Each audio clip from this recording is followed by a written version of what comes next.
de regreso con Matinal. Gracias por seguir con nosotros. Tenemos nuestra primera invitada del día. Está con nosotros Yadira Enríquez, directora del Plan de Asistencia Social de la Presidencia. Bienvenida, un placer tenerle con nosotros. Muchísimas gracias. Buenos días para ustedes y todos los televidentes. Yadira, en estas últimas medidas que ha tomado el gobierno del presidente Luis Abinader para paliar un poco el alto costo de la vida, el plan social de la presidencia supongo que ha tenido y ha redoblado sus actividades para llegar a aquellas personas que ni siquiera pueden decir que la situación, los costos están altos porque no tienen recursos ni para comprarlo. ¿Cómo está haciendo, qué medidas han tomado ustedes desde tu institución para aplicar estos planes sociales? ¿Cómo no? Permítanme, antes que nada, enviar desde aquí un caluroso, un afectuoso y apretón a la familia Mejía Gómez. Realmente de anoche para acá nuestra familia política y amigos de larga data hemos sido impactados con esa triste noticia de la ida de esa gran primera dama, gran mujer, extraordinaria esposa, inmejorable madre, doña Rosa Gómez de Mejía. Y queremos expresar todo nuestro pesar por tan infausta noticia. Y pasando de inmediato a tu pregunta, sí, mira, como todos los planes sociales, hemos estado tirados en la calle, hemos incrementado en mayor cantidad de operativos. Nosotros trabajamos de lunes a lunes. Para nosotros no existe viernes, ni sábado, ni domingo. Tenemos año y medio y ha sido así. El método que hemos implementado es un método muy demandante, porque nosotros vamos a un barrio y no escogemos uno sí y otro no. O sea, cuando vamos al barrio, o lo hacemos para todos, o mejor preferimos no ir al barrio. Y de esa forma hemos estado trabajando. Por ejemplo, en el fin de semana estuvimos el sábado y el domingo, desde el viernes en Asua, jueves en la provincia de Monte Plata y domingo también en los municipios de Monte Plata. No solamente impactando con raciones alimenticias, sino con levantamiento de arreglos de techo, con levantamiento para abastecer de enseres. Una cantidad, señores, ustedes no pueden imaginar la cantidad de viviendas que las condiciones de su morada, para su lecho para dormir, son infrahumanas. En cualquier casa usted va y encuentra, si hay un colchón, que son los sprines más afuera que lo que pueda tener de colcha, o si no, un montón de trapos, de sacos, de ropa, y sobre eso duerme mucha gente. Y a eso también le hemos sumado los operativos médicos. O sea que hemos estado por tres frentes impactando desde el Plan de Asistencia Social de la República, complementando los demás programas que desde el gobierno se está llevando a cada una de las poblaciones. Que, por ejemplo, en el fin de semana, el presidente estuvo en la provincia de Monte Plata, una provincia que sus niveles de pobreza realmente son muy fuertes y donde el presidente dejó ahí una impronta de más de 800 millones de pesos en inversión en cosas tan elementales como es el saneamiento de las aguas y llevarle agua a la población. Señores, en nuestro país, yo creo que no había una provincia que tuviera el agua necesaria que demanda la población y en las condiciones de salubridad. Y yo lo puedo decir, por ejemplo, con el conocimiento que me da de estar ligada íntimamente a la provincia, que tiene el lago más grande de las Antillas. Sin embargo, muere de sed. En el caso Sánchez Ramírez. En el caso del trabajo que ustedes hacen, ¿primero hacen un levantamiento o van barrio por barrio? No, nosotros vamos a barrio por barrio, pero primero hacemos un levantamiento para tener un estimado de las viviendas y entonces saber la cantidad de raciones a llevar. Cuando vamos en la labor de la entrega de las raciones, ahí mismo vamos haciendo levantamiento de las viviendas que necesitan mejoras o de las viviendas que necesitan enseres. No para el hogar. construyen viviendas, sino que hacen arreglos de viviendas. Nosotros nada más tenemos el renglón del techo. ¿Y se hace algún tipo de coordinación con el INESPRE o con otras de las instituciones que tienen objetivos sociales? Generalmente es coordinado desde la misma presidencia y donde estamos en una provincia, el INESPRE por un lado, nosotros por el otro, el antiguo INVI, y así los distintos, Supérate, etcétera. Nos repartimos los espacios de las provincias. ¿Ha habido algún aumento en la asignación de fondos que tiene disponible el Plan Social? Mira, nos han anunciado que va a haber un aumento ya disponible, sí. Doctora, sí. Sé que a ustedes le pedirán de todo. Sí. Me imagino que el límite es la imaginación. Así es. Pero, ¿cuál es la prioridad que el gobierno tiene en una coyuntura como esta? ¿Alimentación, reparar vivienda? Sí. ¿O cómo está focalizado? Las dos son prioridades del gobierno, tanto la vivienda como la alimentación. Y fíjense, es una preocupación alta del presidente de la República que en la semana recién pasada se dispuso de más de 3.000 millones de pesos para ir en auxilio de los productores de arroz y de los productores de distintos rubros, para que la inflación que viene desde fuera no se refleje en las personas de mayor necesidad. O sea, el presidente hace ya un tiempo ha estado llevando subsidio a los productores para que esos aumentos que vienen, reitero, desde fuera, no se refleje en la canasta familiar. ¿Tiene usted alguna cifra de la cantidad de familias que asisten ustedes? Nosotros, bueno, nosotros vamos rondando fijo, porque ahí es importante decirles a ustedes que nosotros encontramos una nómina que era intermitente. O sea, un mes, 3 meses después. Y, por ejemplo, nos informaban que desde el mes de agosto hasta enero no se volvían a entregar las raciones a ninguna institución de las que se supone que son FIA, porque el plan se dedicaba exclusivamente desde agosto hasta enero a la elaboración de las famosas cajas navideñas. Eso iba en detrimento de quienes, por ejemplo, los asilos de ancianos, los orfanatos, los hogares CREA y muchísimas instituciones que como iglesias de distintas nominaciones reciben. Nosotros estamos por encima de las 300.000 raciones fijas. Fijas.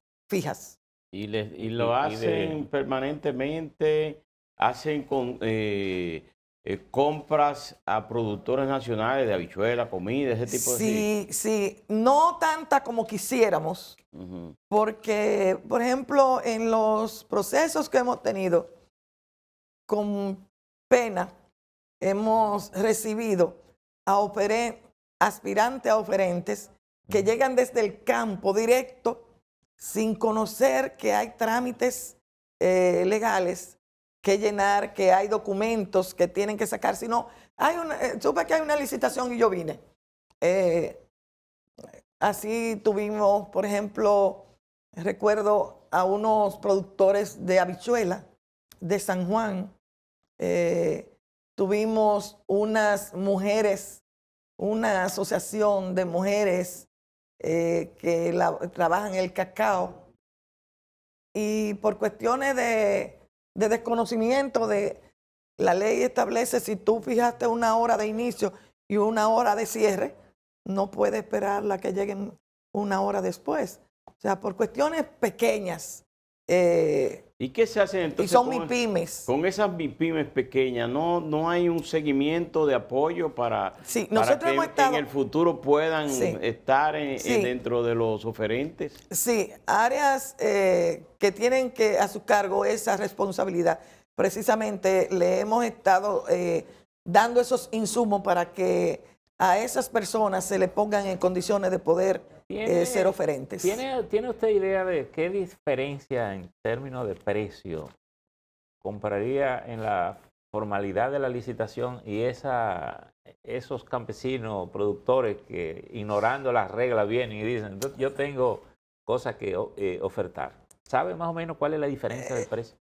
Yo no le podría, siendo muy honesta, establecer cuál es la diferencia. Lo que sí yo le puedo decir a ustedes es que de las compras que se han hecho allá, nosotros hemos logrado precios mucho mejores 3 años después, que se supone que los precios subieron. Como por ejemplo, yo le puedo decir algo que para nosotros ha sido muy significativo, que cuando nosotros llegamos, una lata de leche evaporada estaba valorada en la compra en 70 pesos. Nosotros la hemos comprado a 42 pesos, la misma lata de leche evaporada. 3 años después, en medio de una pandemia y en medio de una crisis económica mundial, donde lo primero es que todo el mundo sabe el tema de las laterías, de las cosas que han ido dificultando. Nosotros logramos rebajas de los precios históricos del plan hasta de un 53% de productos. O sea, es tratando de, como dicen en el Cibao, de echarle agua a la sopa. Mire, déjeme precisar este dato. Usted dice que tienen fijo una asistencia de unas 300.000 familias. 300.000, sí, entregas. ¿Cómo se entrega eso? ¿Eso es mensual, bimensual, sí, semanal? No, mensual. Mensual. Mensual. Existen fechas. Okay. O sea, nosotros hemos distribuido. En esta fecha toca a los minusválidos. Okay. En esta fecha, de tal fecha a tal fecha, le toca así. Pero son las mismas 300.000 familias. Pero son las mismas. ¿O se va rotando? No, esas son las mismas. Esas son fijas. Esas son fijas, sí. ¿Y esas mismas familias no reciben apoyo de otros los programas sociales del gobierno? Mira, nosotros no hemos entrado en averiguar porque... Ustedes no han conciliado. No lo hemos conciliado porque fíjense una cosa. Es que a veces cuando tú buscas la vulnerabilidad y tú dices, bueno... Es muy grande la cara de la miseria. Exacto. Entonces, hay que llevar. Por ejemplo, nosotros hemos triplicado la cantidad de hogares CREA que habían establecido allá. Porque tienen las mismas necesidades en todas partes. Sin embargo, habían uno que otros hogares CREA. Nosotros ahora le estamos llevando a todos los hogares CREA del país. Y así hemos ido mejorando. Tal vez no hemos llegado sin tal vez. Nos falta todavía muchas cosas que cubrir. Por ejemplo, a esas familias, ¿qué se le entrega? ¿Una caja, una funda con qué? ¿Con productos alimenticios, de aceite, arroz? Ese tipo de cosas. Aceite, arroz, pasta, cereal, azúcar, café, leche, etcétera. ¿Y cómo se eligen esas familias? ¿Cuál es el criterio para incluirlas en esta ayuda?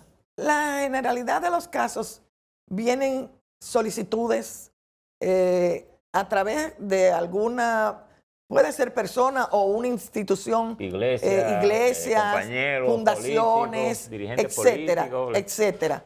Diversas son las formas. Se hace un levantamiento, porque quiero decirles a ustedes que nosotros en los levantamientos hemos anulado también instituciones.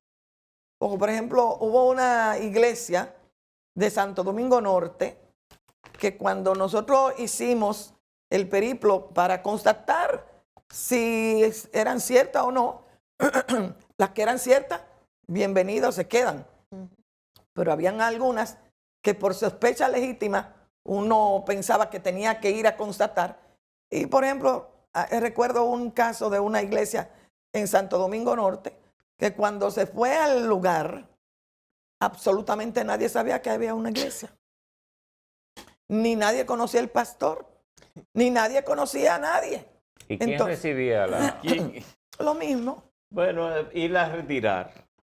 No era ir a llevar, sino ir a retirar. Ya ustedes saben.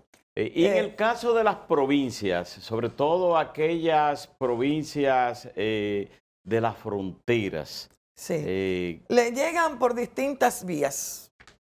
Les llegan vía gobernación, le llega vía cuerpos castrenses. O sea, nosotros... Digamos que ustedes trabajan más con las zonas urbanas, ¿verdad? Con los barrios, la marginalidad. Bueno, la marginalidad, pero también vamos a los campos. También vamos a los campos, que es muy duro, porque un operativo en los campos, y nosotros lo hacemos casa por casa, a veces tú tienes que caminar un buen trecho detrás de una casita. O sea, sí, a veces en los campos es más fácil identificar la casa, porque en los barrios uno se pierde en todos esos callejones y tú a veces yo me imagino que ni sabe a quién le diste y a quién no le diste. No, nosotros hemos desarrollado un experticio que lo que podemos... Mire, y además tengo que decirle, una de las cosas que a mí me ha llenado de mucho entusiasmo es saber que no es verdad que todo está perdido. Que hemos ido a barrios y mientras más vulnerables me han dado lecciones tremendas de honestidad. Yo pongo de ejemplo una barriada que hay en la Mata de Farfán, que todas las casas son de hoja de lata. Y cuando estamos en esa barriada, la labor nuestra, nosotros vamos con un megáfono diciéndole, quédate en tu casa, que es en tus manos y en tu casa. Y la gente se queda en su casa. Pero la sorpresa mayor me la llevé cuando en una de esas casas de hoja de lata me decían, no, aquí ya entregaron, entregue allí. Cuando usted sabe que cualquier cantidad a esa gente le hacía falta. Sí. Sí. Bien. Y también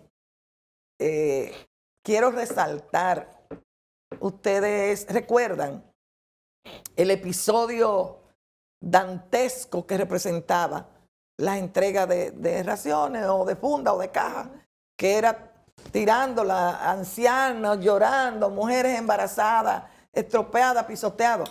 Ustedes no han vuelto a escuchar un escándalo de una entrega. Doctora, usted ha sido una dirigente política con mucha experiencia y tiene una larga experiencia en el Estado también.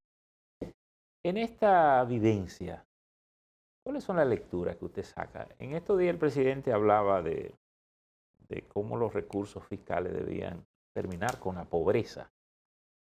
¿Qué es lo que tenemos que hacer para acabar con esta realidad tan espantosa y triste que se ha ido acumulando en la sociedad dominicana? Sí, es un drama. Pero yo pienso que aquí hay responsabilidades compartidas. Yo pienso que un tema esencial y vital para enrumbarnos por mejores senderos, necesaria y obligatoriamente, comienza por la educación. Pero necesitamos más personas desprendidas que tengan compromiso social, porque los grandes capitales, si no entienden que esa pobreza hay que buscarle un stop, sus capitales pueden correr peligro en un momento X. O sea, yo pienso que aquí tiene que haber una mayor incorporación de los sectores productivos, de los ricos del país, buscando soluciones de empleo, de no tantos beneficios, no tantas ganancias para una parte a costa de otros que no le llega nada. Bueno, Ya pero viene ese política. precisamente es el rol del Estado. Y la parte de política. equilibrar esa dinámica. Sí, así es. Percio, antes que Y es un usted- problema de conciencia también, Sí. porque aunque es una responsabilidad del Estado activar esa dinámica, es un problema de conciencia personal. Estamos con la entrevista con Yadira Enríquez, quien es la directora del Plan Social de la Presidencia, Asistencia Social. Le decía fuera de cámara que usted ha sido una mujer que ha estado siempre ligada a José Francisco Peña Gómez, en aquella la Fundación Mi Mujeres por siempre la líder. Educación, la Federación de Mujeres Socialdemócratas, o sea que la labor social le cae como bien. Pero en la parte política hay que tocarla, porque el PRM, de que usted también fue fundadora, está ahora inmersa en una discusión, porque hay sectores, hay una decisión del partido de hacer la convención de manera de delegados, ¿verdad? Convención de delegados.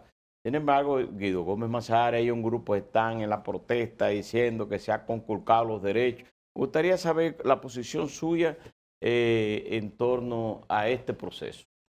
Mira, la decisión mía es la decisión de la mayoría. Que nada perturbe ni interrumpa la unidad de nosotros. Nosotros del pasado tenemos que aprender. Muchas personas nos tildaban de que nosotros mismos éramos nuestros propios contrarios, quienes nos llevábamos a la oposición, eran nuestras diferencias internas.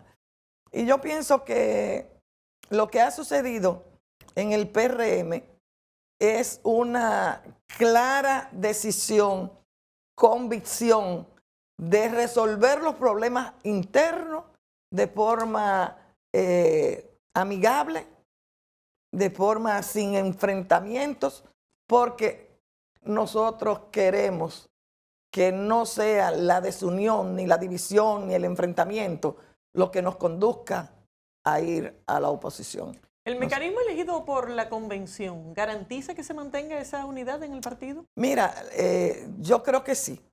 Y nosotros venimos del PRD, nosotros no somos un partido que fácil nos adocenan.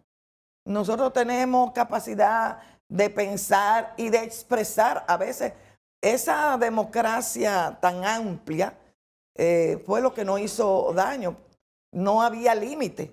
Cualquiera se iba a cualquier medio y decía lo que le viniera en gana, sin ninguna consecuencia, sin pasar por ningún organismo.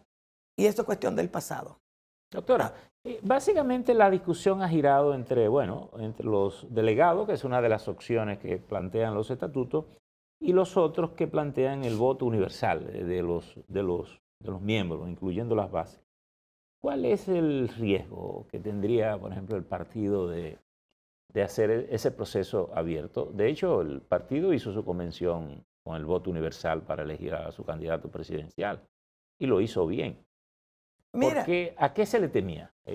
no creo que se le temía, la palabra temer, propiamente hablando, no creo.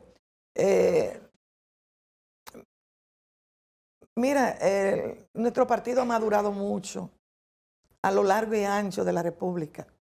Nuestro partido está buscando la unidad y nada que entorpezca esa unidad va a encontrar eco. Guido O el trauma del PRD asusta un poco a los dirigentes del PRM de no arriesgar demasiado el tema democrático. Claro que nadie quiere volver a vivir los episodios del pasado. Las experiencias del pasado no es para nosotros olvidarlas y volver a transitar por el mismo. Y son esas cosas del pasado lo que nos conllevan a nosotros a ser cautelosos y celosos de nuestra unidad y de las asambleas. Las asambleas han sido libres. Y cuando se ha planteado a la totalidad de los presentes, no ha habido nada más que votos unitarios casi unánimes. O sea, es una expresión de lo que la gente no quiere volver a vivir. No queremos volver a vivir las experiencias del pasado que nos condujeron a inmediatamente ir a la oposición. Todo lo que uno pueda hacer para salvar esa situación, la vamos a hacer sin escatimar ningún tipo de esfuerzo. En el caso de la relación entre aquellos que consideran que se ha conculcado el derecho de los dirigentes a elegir de manera directa a su presidente, a su secretario general, con la alta dirección e incluso con los dirigentes de gobierno, es insalvable ese encuentro, esa negociación, esa conversación con Guido Gómez y ese grupo Alberto Tavares, y que son los que se oponen. Nada es insalvable en política, y tú lo sabes, Alberto. Una mayoría aplastante, abrumadora, votó a favor de lo que quería. Y tan simple y sencillamente los compañeros que con sus derechos enarbolaban sus puntos de vista, se llevaron a las asambleas. Y reitero, mayoritariamente la asamblea escogió. Entonces ese grupo es divisionista. No necesariamente, tenían puntos de vista diferentes a nosotros. Tenían puntos de vista, probablemente lo han defendido con la vehemencia que todo el mundo conoce de esos compañeros, pero no creo, tan simple y sencillamente. ¿Quién es del comité, cómo que se llama? Comité Ejecutivo Nacional. Sí, la dirección ejecutiva. La dirección ejecutiva del partido, que fue la que hizo la asamblea ahora. ¿Cuáles de sus miembros presentes se oponían al procedimiento de delegados? ¿O ninguno de los que se oponían acudió o son miembros de la dirección política? No recuerdo uno solo de la dirección ejecutiva que se opusiera. Que se opusiera. Tengo, si no me equivoco, que yo recuerde, la totalidad ha estado de acuerdo. Pero algunos de los que son miembros no acudieron a la asamblea. No. Tal vez algún compañero que está desempeñando alguna función en el exterior, pero la mayoría incluso. No, a lo que me refiero es algunas personas conocidas del partido que se opusiera al procedimiento y que sea parte del CEN, ¿no acudió a la asamblea o acudió a la asamblea y...? Sí, acudieron a la asamblea. Y votaron a favor. Ahí estaba ¿Votaron a favor? Ahí estaba Ramón Albuquerque. No, Ramón no estuvo. No estuvo, Pero, ni Guido. No, pero él es Sí, miembro Guido del, sí. pero él es miembro de la dirección. Él es miembro de la dirección. El ingeniero Albuquerque. Pero Ramón creo que ha asistido a una o dos o tres reuniones en todo lo que... ¿Y Guido es miembro de...? No, pero no es miembro de la dirección ejecutiva, pero estuvo invitado a la asamblea y estuvo en la asamblea. ¿Cuáles son los inconvenientes de pensar en que sea un mecanismo de votación más amplio que incluya toda la militancia? Ya te expliqué. Nosotros consultamos y la consulta a nivel nacional aprobó lo que se presentó. O sea, todo el mundo quiere armonía, paz y solución a los problemas sin mayores inconvenientes. Bueno, pero es que eso no es incompatible con la posibilidad de que haya mecanismos que tengan una participación más amplia en el partido. Mira, a veces las aperturas, la democracia, cuando no es dirigida, puede ser un poco... Yo recuerdo En el año de 1978, en el partido se votaba por delegados. Y luego cuando estoy hablando del antiguo partido PRD, ¿verdad? Del PRD. Sí.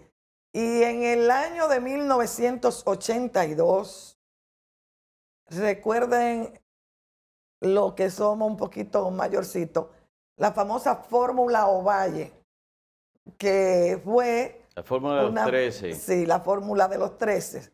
Después vino la fórmula de la participación ya masiva.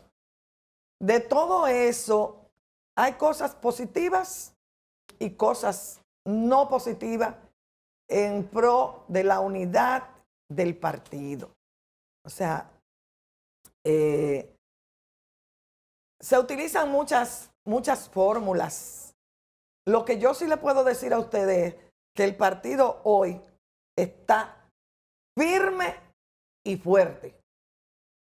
Y eso podrían ustedes hacer un descenso a los lugares, aún aquellos que todavía entienden que esperan posiciones que han ganado y que no la están desempeñando, aún esos no quieren que haya ningún tipo de inconveniente. Parece ser que existe mayoritariamente la posición de que el presidente, el secretario general, el secretario de organización, el secretario de finanzas continúen normal, tal como está establecido ahora mismo. O sea, reelegir la directiva actual del Partido Revolucionario Moderno.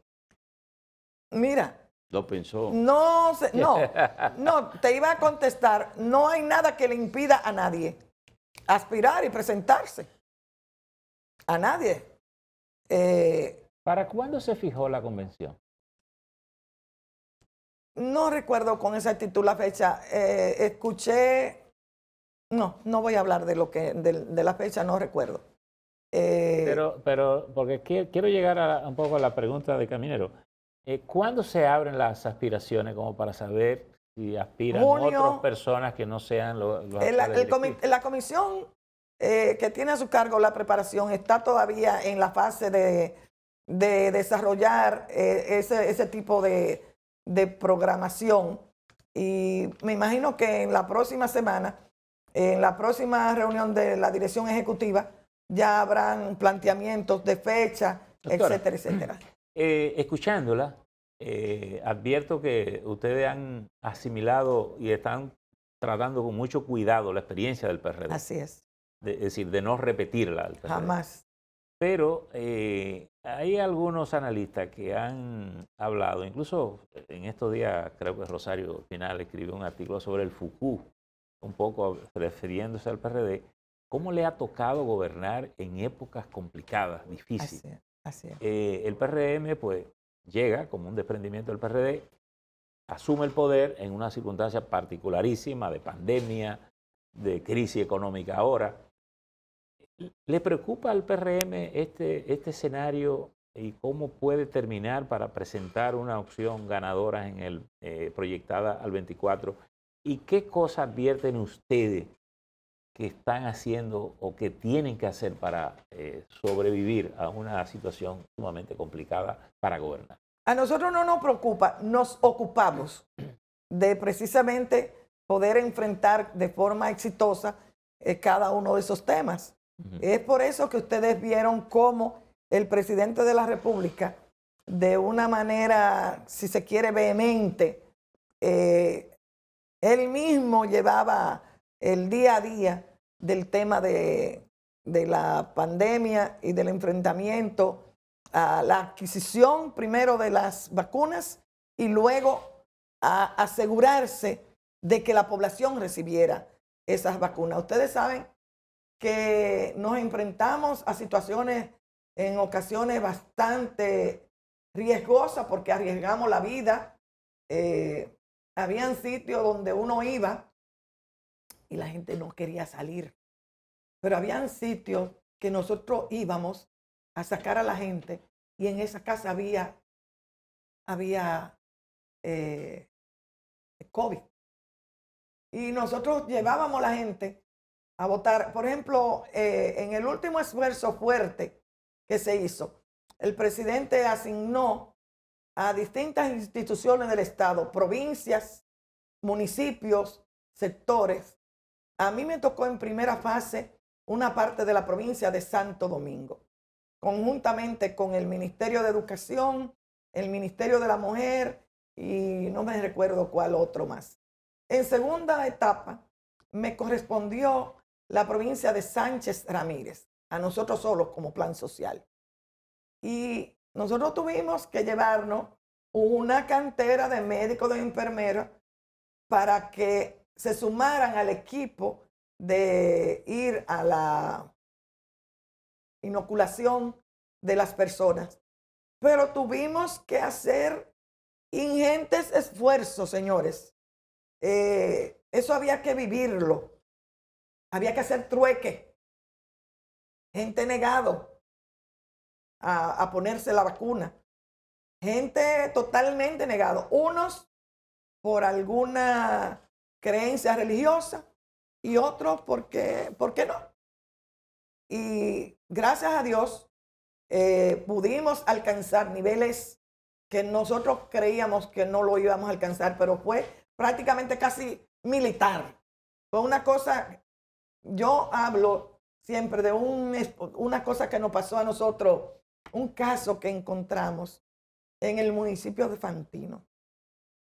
Llega una señora con aspecto de ser forastera, de venir de fuera, su indumentaria, y ella se está en el centro de inoculación y ella comienza a llorar, pero a llorar sin parar. Y nosotros nos acercamos allá, doña, ¿qué a usted le pasa? Me dice, es que esto, realmente esto es increíble. Yo vivo en Suiza y yo tengo 3 meses en lista para poder optar por la vacuna. Y me dijeron que por lo menos en 3 meses más tal vez me tocaban. Y yo tengo que regresar al país por una situación familiar. Y aquí yo llego, no tengo que hacer mayores filas y me encuentro que aquí se le está rogando a la gente para que se vacune. O sea, fue una labor titánica. Y a eso le sumamos que el gobierno no escatimó esfuerzo para que las personas contagiadas le llegara los medicamentos de alto costo, no importando que fueran personas depauperadas. Muy bien. Pero yo quería también hablarle la unidad de nosotros en el PRM versus lo que está pasando en los partidos de oposición, porque yo veo cómo diputados y ex candidatos a senadores han estado renunciando y no veo que se haga tanto alarde de lo que ha estado pasando al interno de ahí, porque lo que ellos han estado exponiendo realmente lo pone en una pseudodemocracia, a palabra de ellos, ¿no?